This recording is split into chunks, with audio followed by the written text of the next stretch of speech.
Okay, here is attempt 2 on a video.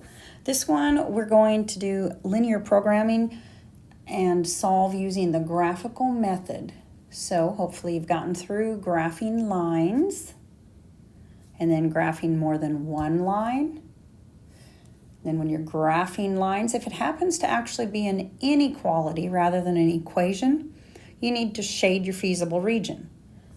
So we've got, with these systems of linear inequalities, excuse me, the thing that we are trying to maximize or minimize is called the objective function. The constraints are the items that we say subject to the different inequalities. Once we graph and shade that graph and shading is called our feasible region. That's the area that satisfies all of the constraints simultaneously. So let's go ahead and do that. Let's graph this subject. We're just going to graph this subject to part. So I'm going to go ahead and draw our graph here. Whoops. You see this x and y have to be greater than or equal to 0. That means we're just in this first quadrant. We're all non-negative, so I'm actually going to save room on my paper, and we're only drawing the first quadrant. Positive x's and positive y's. Remember, x is always horizontal, y is your vertical. I like to go ahead and write down what my x and y intercept are first, so I know if I need to count by 2s or 10s, or just every dot is a single item. So if I let x be 0 here, then y is going to be 5. If I let y be 0, my x will be 4. So you don't have to show me that work on your test to get full credit. I assume you can do that pretty quick and easy. On the second inequality, if I let x be 0, I get 4y equals 8, so my y has to be 2. If I let y be 0, my x has got to be 8. I just like to do that first so I can see, okay, in the x direction, I do have to go out to 8. If it were, 50, well, then I couldn't make each of these dots be a single dot. So my first one, and I am going to label these. I'm going to call this one A and this B.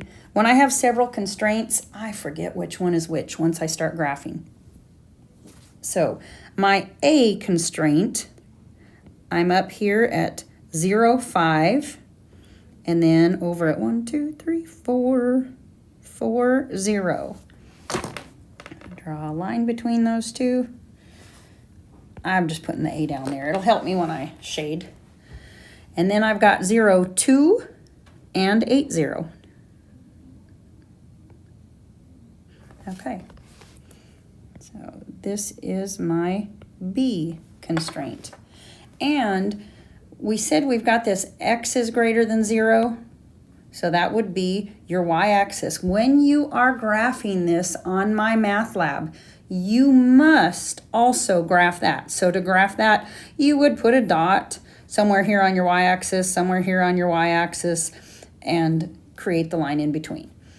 Likewise, with the y greater than or equal to 0, you would put a dot somewhere on the x-axis, somewhere else on the x-axis, and connect that line. Sometimes folks forget that in my math lab.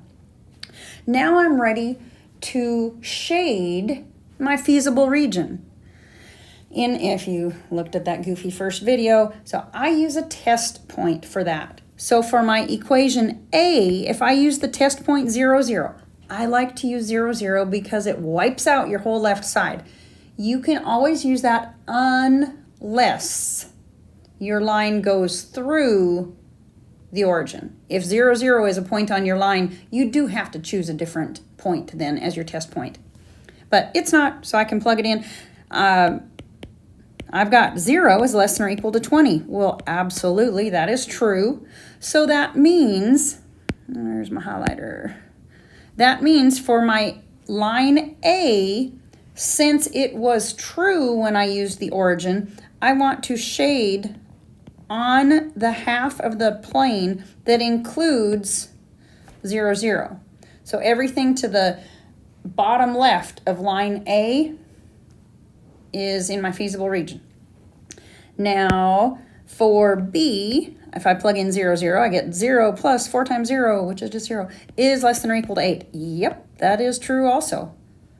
So now I'm going to shade to include my test point because it made it true. So I would shade down here for B. Now we can't forget our non-negative constraints. X greater than or equal to 0. We'd say, whoop, darn it, Rhonda. Oh, unresponsive. Okay. We had said with that, that was the y-axis going to the right, right?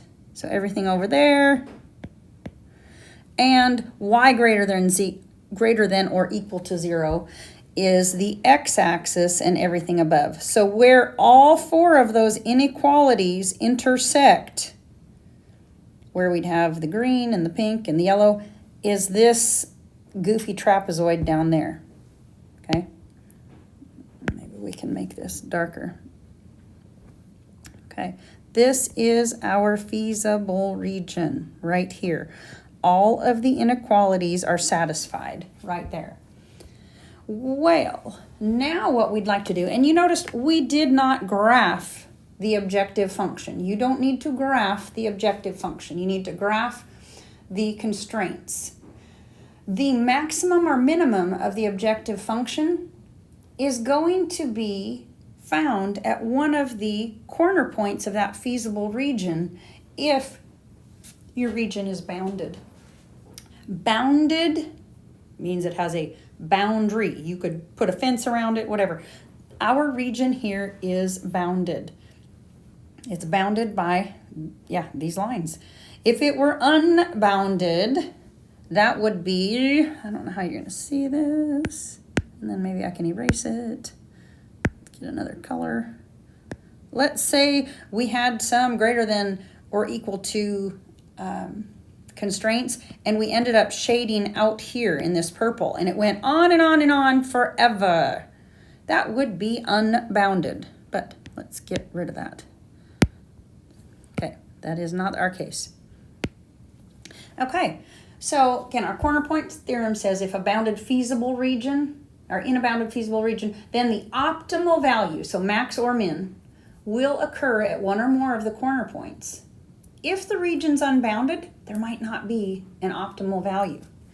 So we want to now find these corner points. When you have this question on a test, I expect to see your nice graph. I need to be able to see the x and y intercepts. And then I'm going to want to see a corner point table. That's why you had to find where these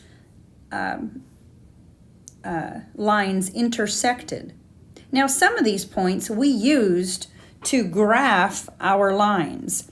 For line A, I could have put my, I should have put my ordered pairs on the graph. This was, oh, come on, Rhonda, 0, 5. This was 4, 0.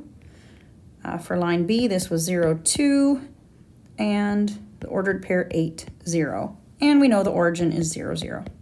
So I already have 3 points, 3 of my corner points. So my corner point table, I'm going to include 0, 0, 0, 2, and 4, 0. The objective function was z equals 3x plus 9y. Now I am missing this corner point. That's where line A and B intersect. And earlier in the homework, you had to use substitution or elimination to find what that corner point was. So let's find a place to write that. I'm going to use elimination because the coefficients on the y are the same. So it's going to be really nice to get rid of those y's. Just going to rewrite it, and you don't care about the inequality now. So if I were to add these two together, well, that would give me 8y, so I don't want that. Let's multiply both sides of the second equation by -1. So I've got I'm going to rewrite it. 5x plus 4y equals 20. Negative x minus 4y equals negative 8. Be sure to do it to both sides. Anything you do to an equation, you need to do both sides. Well, now my y's are going to cancel out, and I end up with 4x equals 12. Dividing both sides by 4, we get x is 3.